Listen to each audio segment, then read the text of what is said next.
하나님께서 오늘도 은혜로 우리에게 새날을 허락해 주셨습니다. 그 은혜에 감사드리며 사도신경으로 우리의 신앙을 고백함으로써 11월 29일 아침 첫 시간을 하나님께 올려드리겠습니다. 나는 전능하신 아버지 하나님, 천지의 창조주를 믿습니다. 나는 그의 유일하신 아들 우리 주 예수 그리스도를 믿습니다.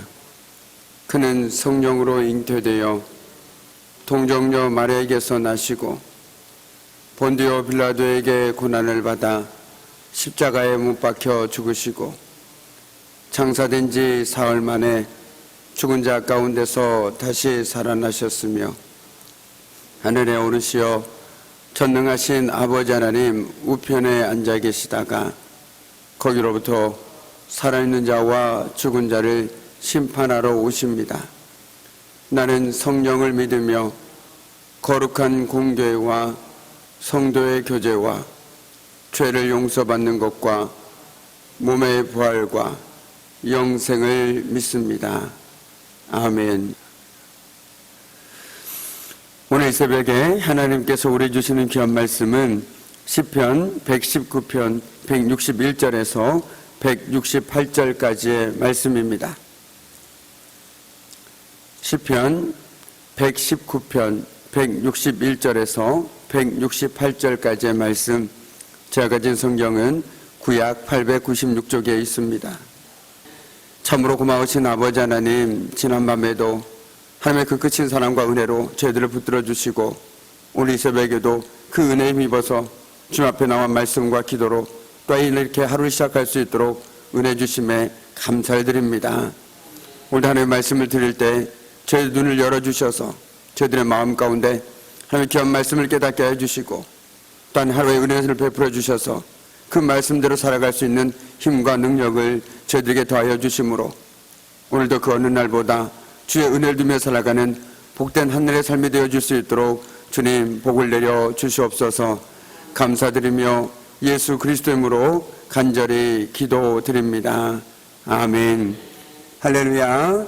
반갑습니다. 오늘 새벽에도 춥지만 그래도 이 귀한 기도의 자리, 말씀의 자리에 나오신 우리 귀한 성도님들에게 우리 주님께 주시는 은혜와 평안이 차고 넘쳐나기를 주님의 이름으로 간절히 축복합니다.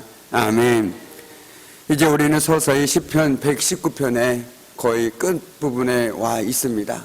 참으로 오랜 시간 동안 하나님의 말씀에 대해서 시인의 다양한 표현들을 통해서 우리는 하나님의 말씀의 능력과 하나님의 말씀에 대해서 생각해 볼 수 있는 귀한 시간을 가지게 되었습니다. 어제 시인은 특별히 위기의 때이든지 평안할 때이든지 하나님의 말씀에 대한 그의 태도는 처음부터 끝까지 변함이 없었습니다. 즉 그의 상황에 상관없이 그는 여전히 동일한 믿음으로 동일한 마음으로 하나님의 말씀을 붙들고 살아가고 있는 모습을 우리는 시편 119편을 통해서 엿볼 수 있습니다. 그의 신앙의 생명력은 다른 데 있는 것이 아니었습니다. 바로 하나님의 말씀, 이 귀한 말씀을 붙드는 것에 있었습니다.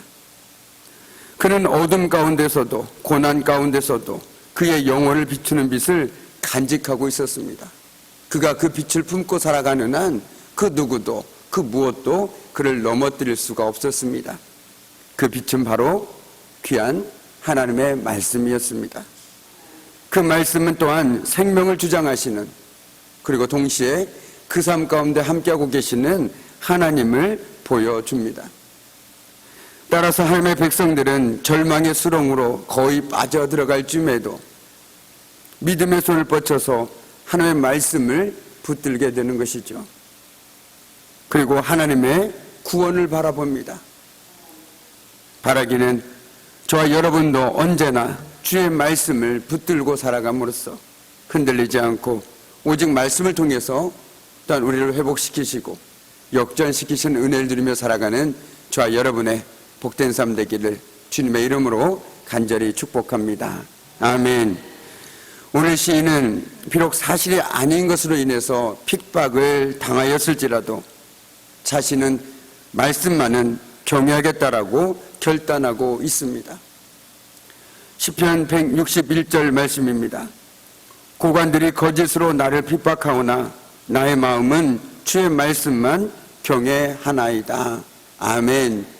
누군가 나를 핍박하고 누군가 나를 모함할 때 참 그것을 견디는 것만큼 어려운 것이 없을 것입니다. 그런데 그럼에도 불구하고 그의 마음은 오직 주의 말씀만으로 채우겠다라고 오늘 시인은 고백하고 있는 것이죠. 그런 의미에서 저와 여러분도 삶 속에서 가끔은 원치 않는 모함이나 핍박을 당할 수도 있습니다. 그때 그 사람들의 말로 내 마음을 채우는 것이 아니라 하나님의 말씀으로 우리의 마음을 채울 때 우리 또한 하나님 주시는 동일한 믿음과 평안을 들며 살아갈 수 있을 것이라고 믿습니다. 오늘 하루를 살아가실 때 혹시라도 듣기 원하지 않는 말들이나 모함이나 또한 여러 사항들을 듣게 되시거든 그것들을 마음에 담지 마시고 오히려 내가 하나님의 말씀을 더 깊이 마음에 품고 살아가야겠구나 라고 생각하시고 오늘도 주의 말씀 가운데 나올 수 있기를 소망합니다. 하나님은 신실하신 분이라고 성경은 끊임없이 우리들에게 얘기해 줍니다. 그런데 동시에 하나님이 신실하신 만큼 우리 믿음의 사람들 역시 신실해야 하는 것은 변함이 없다라는 것이죠. 즉 상황에 따라 흔들리지 않고 한결같은 신앙의 모습을 보여주어야 한다라는 것입니다. 아합 왕 때에 우리가 잘 아는 것처럼 하나님의 백성들은 신실하게 살아내기가 쉽지 않았습니다.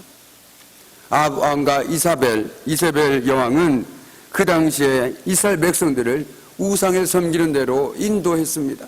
그래서 그 당시에 바알 선지자 450명 그리고 아세라 선지자 등 너무나도 많은 이방의 선지자들이 있었습니다. 그때 갈멜산에서 엘리야 선지자와 바알 선지자 450명이 어떤 신이 참신인지 영적 전투를 벌이게 되지요.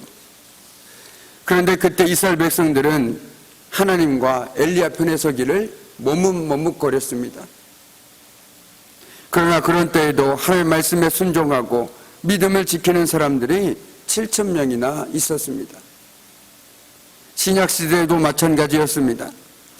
사도들은 하나님 나라와 복음을 전하는 일을 성실하게 감당했습니다. 하지만 당시 고관들과 제사장들은 사도들이 하는 일을 싫어하며 그들을 핍박했습니다. 심지어 그들을 불러 예수님의 이름으로 말하지도 말고 가르치지도 말라고 협박까지 했습니다. 그때 베드로와 요한은 이렇게 말했습니다.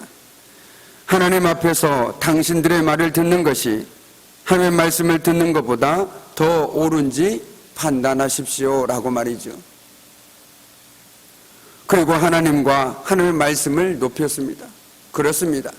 우리가 세상 가운데 살아갈 때 사람들의 말을 듣는 것이 하나님의 말씀을 듣는 것보다 더 옳은지 우리는 하나님께 지혜를 구하고 판단하며 믿음으로 담대하게 살아가야 할 줄 믿습니다. 그럼으로써 우리 역시 삶에 크고 작은 핍박과 어려움이 있을지라도 하나님의 말씀을 존중하고 한결같은 믿음의 모습으로 살아가는 저와 여러분의 복된 삶 되기를 주님의 이름으로 간절히 축복합니다. 아멘. 우리 164절 말씀을 함께 읽도록 하겠습니다. 164절 말씀입니다. 주의 의로운 규례들로 말미암아 내가 하루 7번씩 주를 찬양하나이다. 아멘. 시는 계속해서 의로운 규례, 증거, 계명, 증거 이런 것들을 통해서 하나님의 말씀을 다양하게 표현하고 있습니다. 오늘도 우리가 읽은 말씀을 통해서 시는 이렇게 말하고 있습니다. 내가 주의 의로운 말씀으로 말미암아 내가 하루에 7번씩 주를 찬양하겠습니다 라고 말이죠. 특별히 성경에서 7이라는 숫자는 대단히 중요한 의미를 가지고 있습니다. 완전수이죠. 그렇기 때문에 7은 완전함과 계속을 의미하는 말입니다. 시인은 하루에 7번이라는 표현을 써서 쉬지 않고 온전히 주를 찬양하기에 힘쓰겠다라고 이야기하고 있는 것입니다.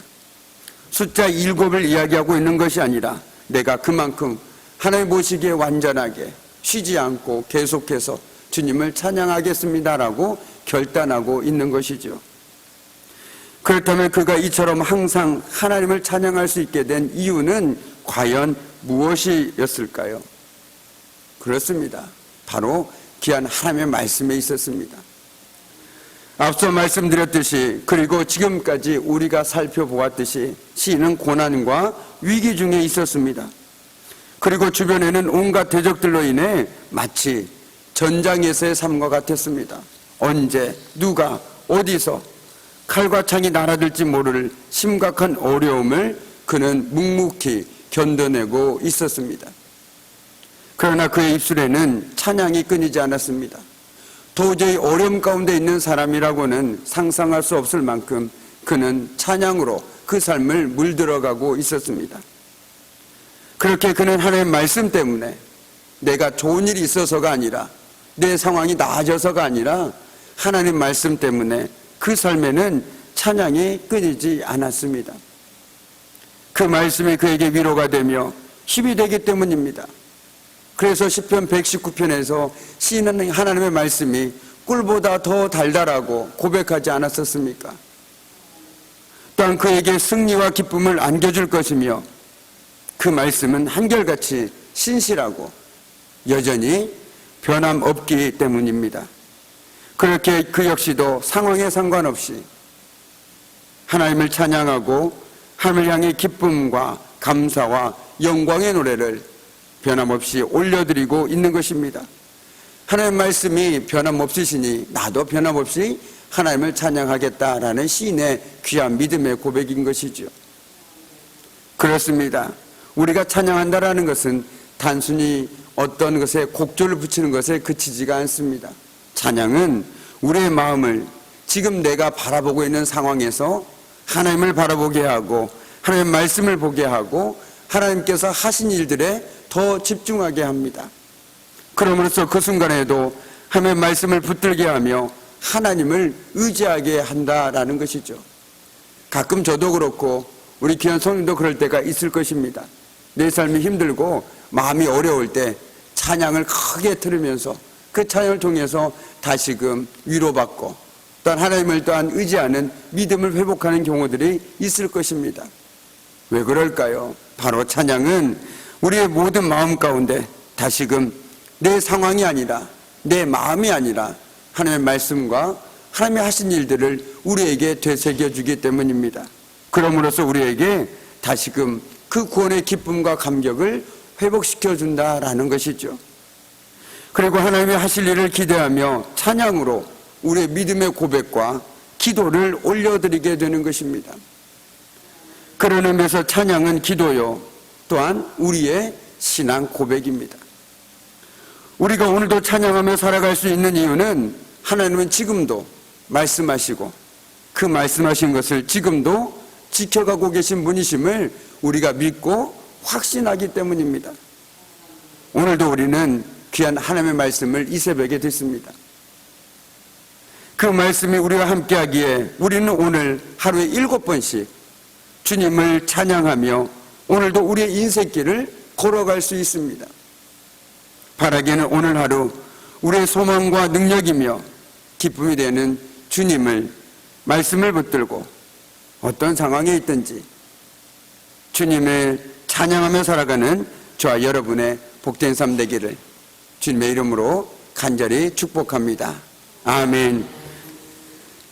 이제는 우리 주 예수 그리스도의 은혜와 아버지 하나님의 무한하신 사랑하심과 성령의 사귐과 임재와 다스리심이 오늘도 오직 주의 말씀만을 마음속에 가득가득 채우고 그 말씀으로 세상을 비춰보고 살아감을 통해서 언제나 어디서나 오직 주님만을 찬양하며 살아가기를 결단하는 우리 귀한 성도들의 삶과 그들의 가정과 그들의 일터와 사업장 위에 그리고 오늘 이 새벽에도 주님 앞에 올려드리는 그 믿음의 기도 제목들 하나마다 위에 또한 오늘 중요한 수술을 앞두고 있는 우리 문서인 권사님 그 모든 수술 과정 위에 이제부터 영원토록 함께 하시기를 간절히 축원하옵나이다. 아멘.